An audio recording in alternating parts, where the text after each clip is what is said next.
Senhor, beleza em pessoa. Política não é para todos, meu caro. O Venâncio já anda na política faz anos, meus amigos. Ok? Em algum momento, preciso recuar. Recuar não é desistir, meu caro. Ok? Estamos aqui a falar de vida. Já pessoas estavam a morrer. O Venâncio recuou, parou por isso, meu caro. Aprenda isto. Não é tudo guerra, guerra, guerra, guerra, guerra. Hã? Somos todos irmãos aqui. Somos todos irmãos.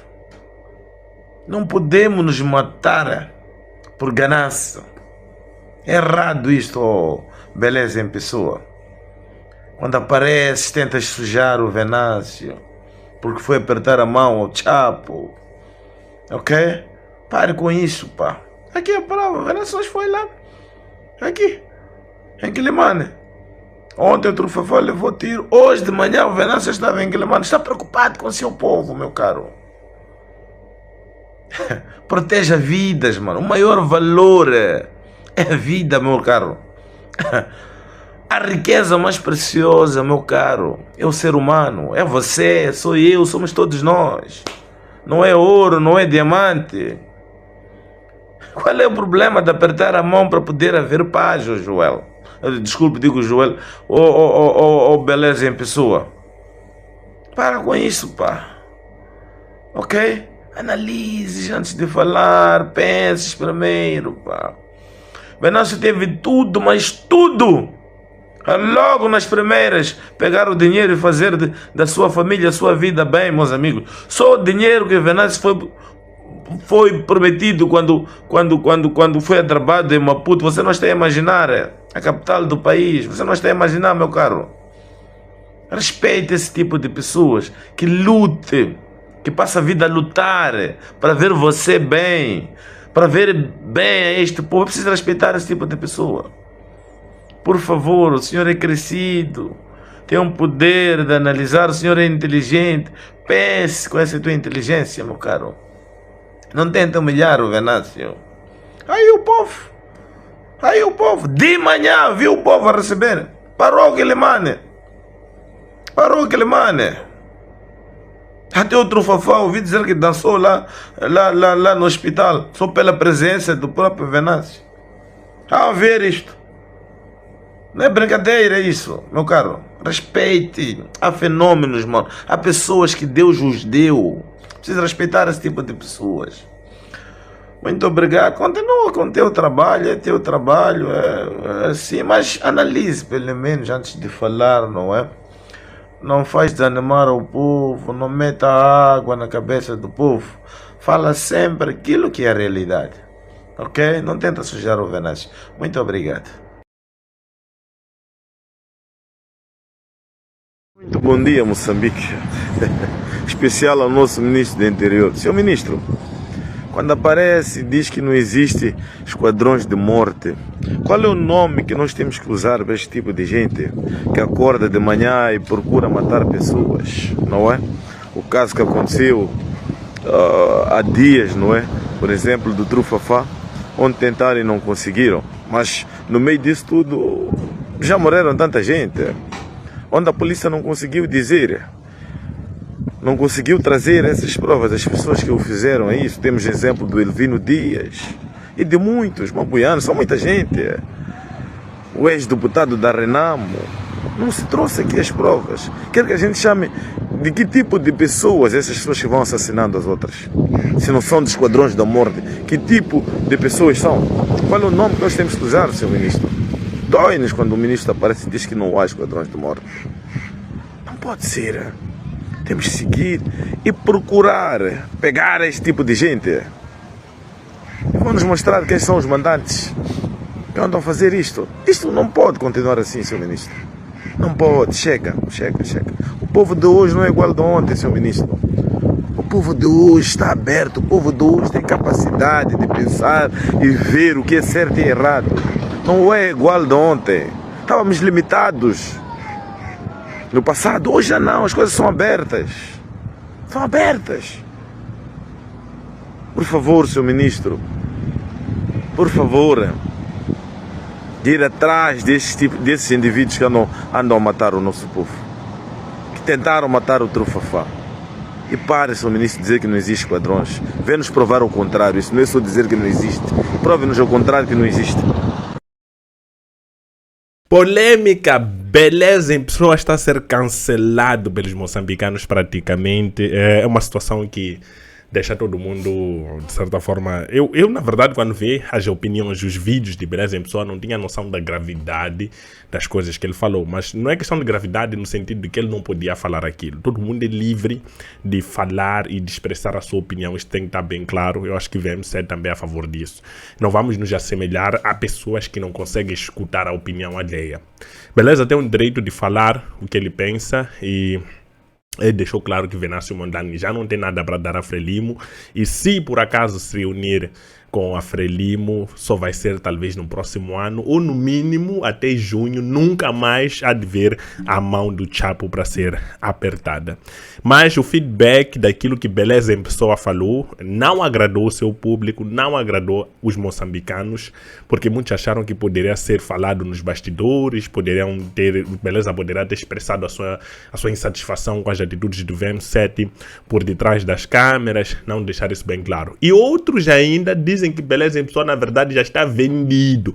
Beleza já está de certa forma afiliado a outros partidos e já está afiliado ao partido no poder porque ele está a defender a todo custo e etc. Minha opinião é a seguinte: eu primeiro concordo com o mano que falou aí no vídeo sobre a questão de que os moçambicanos estavam a perder as vidas. E eu sempre deixava bem claro que perder a vida de alguém é difícil. Nós até podemos ver, uma pessoa perdeu a vida na Casa Branca, perdeu a vida em Nampula, Cabo Delgado, etc. Mas vocês já imaginaram o peso que a perda da vida de uma pessoa tem na família de alguém?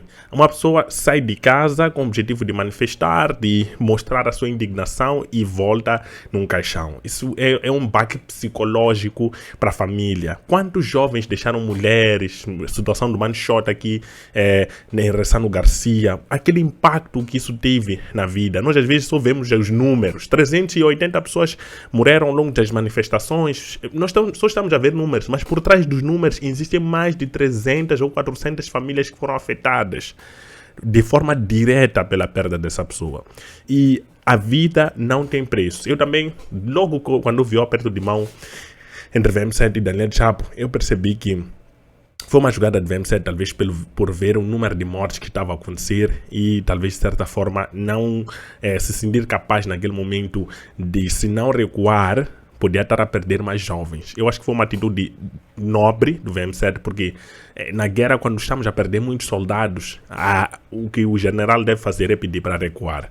Não tem outra opção. E nós, como moçambicanos, a única coisa que nós temos é nossa indignação, manifestar de forma pacífica, mas não temos armas. E não estou a dizer que é para usarmos armas, eu sempre não sou a favor da violência, eu sempre deixei isso claro.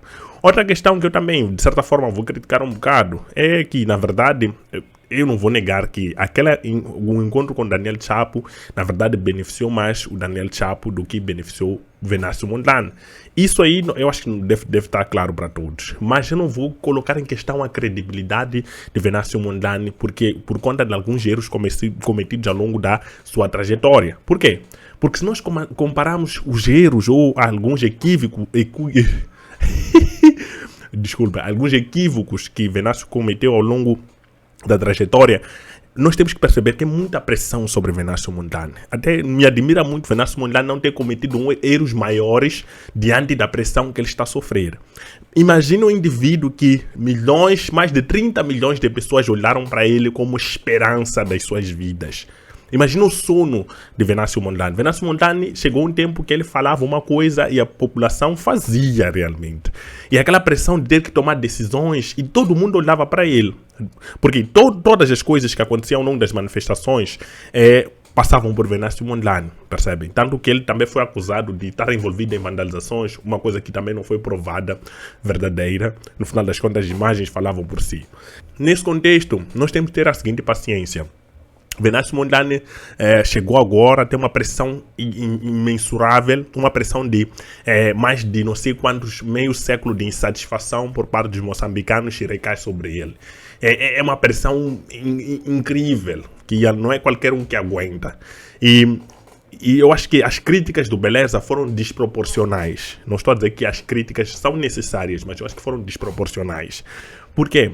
Porque o que está a acontecer é que a vítima está a passar a ser olhada como agressora. Nós temos que entender que a vítima aqui são aqueles que são baleados, aqueles que sofrem atentados e não se chega aos verdadeiros culpados dessa ação. Percebem? Então, Venâncio Mondlane não é culpado porque o Trufafá foi baleado. Não, o Venâncio Mondlane não tem culpa de nada, porque manifestar num Estado de Direito, manifestação é um direito no Estado democrático. Segundo a Constituição, manifestação não é crime. E muito menos é motivo para alguém ser perseguido e ser ameaçado de morte.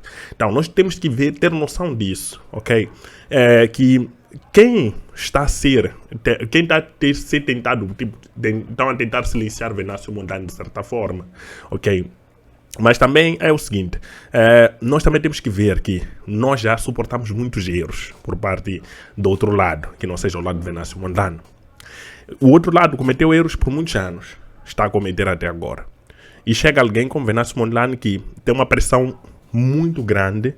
É como se fosse um novo treinador. Nós estamos há muito tempo sem ganhar campeonatos e de repente chega um novo treinador e quando nós chegamos nas meias finais, ele percebe que muitos jogadores estão lesionados, estão a se lesionar e a equipa adversária não está a jogar de forma limpa.